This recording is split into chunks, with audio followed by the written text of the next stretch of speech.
കടനാട് പഞ്ചായത്തില് ഐങ്കൊമ്പ് പാലത്തിന് സമീപമാണ് നിൽക്കുന്നത്. പാലാ തൊടുപുഴ റൂട്ടിൽ നമുക്കറിയാം, കൊല്ലപ്പള്ളി കഴിഞ്ഞ് തൊട്ടടുത്ത ബസ് സ്റ്റോപ്പാണ് 5 മൈൽ ജംഗ്ഷൻ. ആ 5 മൈൽ ജംഗ്ഷനിൽ നിന്ന് കടനാട് പഞ്ചായത്തിന്റെ ഭാഗമായിട്ട് ഒരു 50 മീറ്റർ താഴോട്ടിറങ്ങിയ ഒരു ചെറിയ കരിങ്കും പാലമുണ്ട്. അതിന്റെ സമീപത്ത് ഈ കടനാട് തോട്ടിലേക്ക് ഐങ്കൊമ്പ് തോട് വന്ന് ചേരുന്ന ഒരു ഭാഗമുണ്ട്. ആ ഭാഗത്ത് നിറയെ മാലിന്യങ്ങൾ, അതായത് കുപ്പി, തെർമോക്കോൾ മുതലായ നിറയെ മാലിന്യങ്ങൾ വന്നിട്ട് ഈ തോട് പൂർണ്ണമായി ഇവിടെ തടസ്സപ്പെട്ട് കിടക്കുക. അങ്ങനെ കഴിഞ്ഞ ദിവസങ്ങളിൽ ഈ ഭാഗത്ത് വല്ലാതെ പറമ്പിലൊക്കെ വെള്ളം കയറുന്ന സാഹചര്യം വരെ ഉണ്ടായി. ഇന്ന് ഹരിതകർമ്മസേന പൂർണ്ണമായിട്ടും പറഞ്ഞാല് പ്ലാസ്റ്റിക് മാലിന്യം, പ്രത്യേകിച്ച് കുപ്പിയ, തെർമോക്കോള്, ഇതിനകത്ത് വന്ന് മറ്റ് കൂടുതലും കാണുന്ന പ്ലാസ്റ്റിക് മാലിന്യങ്ങളാണ്. ഇത് മുഴുവൻ വീടാന്തരം വന്ന് എടുക്കുന്നത്.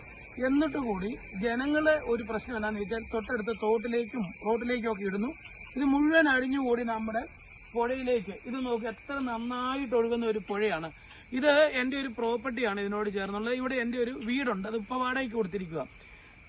ഈ പ്രോപ്പർട്ടിയുടെ 2 വശങ്ങളും നമ്മൾ കരിങ്കല്ല് കെട്ടി നല്ല വൃത്തിയായിട്ട് ഈ തോട് JCB ഉപയോഗിച്ചെല്ലാം കോരി വൃത്തിയാക്കി കൊടുത്തിട്ട് ഇട്ടിരുന്നതാണ്. എന്നിട്ട് ഞാൻ പാലായിലേക്ക് താമസം മാറ്റുമ്പോൾ അങ്ങനെ ഇട്ടിരുന്നതാണ്. പിന്നീടും വേറെ ആരും ഇതിങ്ങനെ ക്ലീൻ ചെയ്യാനായിട്ട് സമയം കണ്ടിട്ടില്ല. എങ്കിൽ കൂടി ഇപ്പോഴത്തെ ഒരു സിറ്റുവേഷൻ എന്ന് പറഞ്ഞാൽ നിങ്ങളൊന്ന് നോക്കിയോട്ടെ, ലോഡും പടി സാധനമാണ്. ഇപ്പോൾ ഇത് ഒരു 2 ലോഡ് മെറ്റീരിയലുമാണ് ഇവിടെ കിടക്കുന്നത്. അതിന് തന്നെ ആയിരക്കണക്കിന് പ്ലാസ്റ്റിക് ചില്ല് കുപ്പികൾ നിറഞ്ഞ് തോട് പൂർണ്ണമായും തടസ്സപ്പെട്ടിരിക്കുക.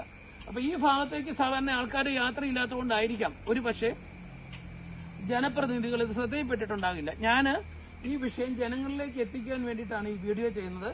തീർച്ചയായിട്ടും ഇത് അറിഞ്ഞ് വേണ്ട ഒരു സമീപനം ചെയ്യുന്നില്ലെങ്കിൽ ഇതിങ്ങനെ ഈ മാലിന്യം മുഴുവൻ ഒഴുകി മീനച്ചിലാറ്റിലേക്ക്, ലാലം തോട് വഴി മീനച്ചിലാറ്റിലെത്തി അത് നമ്മുടെ കായലിലെ, നമ്മുടെ ഈ ആറിനെ എല്ലാം സമീപ പ്രദേശമെല്ലാം മാലിന്യമാകും.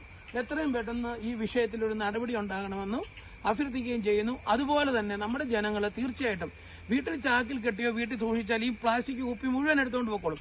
പ്ലാസ്റ്റിക് കുപ്പിക്കാണെങ്കിൽ വിലയും കിട്ടും, ഇല്ലെങ്കിൽ പഞ്ചായത്തിന്റെ ഹരിതകർമ്മസേനാംഗങ്ങൾ അത് വന്ന് എടുക്കുന്നതാണ്. എന്നിട്ടും നമ്മളുടെ ഉത്തരവാദിത്തങ്ങൾക്ക് നമ്മുടെ ഈ വിഷയത്തിലുള്ള ഗൗരവമില്ലായ്മയാണ് ഇത്തരത്തിൽ നമ്മുടെ തോടുകൾ മലിനമാകുന്നത്. ഇതിനോട് ചേർന്ന് ഞാനാണെങ്കിൽ ഒരു കുളിക്കടവ് പോലും കൃത്യമായിട്ട് ഉണ്ടാക്കിയിട്ടുള്ളതാണ്. പക്ഷേ എന്ത് ചെയ്യാനാണ്, ഇതൊന്നും വേണ്ട രീതിയിൽ ഉപയോഗിക്കാനായിട്ട് സാധിക്കുന്നില്ല എന്നുള്ളതാണ് വസ്തുത. ഇത് തീർച്ചയായിട്ടും എന്ത് ഹരിത ഭംഗിയോടുകൂടി കിടക്കുന്ന സ്ഥലമാണ്. നിറയെ കോവയാണ്, നിറച്ചും പറമ്പ് നിറയെ കോവയുണ്ട്. ഇതിന്റെ എല്ലാ സൈഡിലും ഈ പ്രോപ്പർട്ടിയുടെ 3 വശത്തും അതുപോലെ തോടും, അതുപോലെ തന്നെ ഒരു വശത്തും കൂടി റോഡുമാണ്. നമുക്കിപ്പോൾ അങ്ങോട്ട് ഓപ്പോസിറ്റ് നോക്കി അറിയാം, ബസ് പോകുന്നത് പാലാ തൊടുപുഴ റോഡാണ്.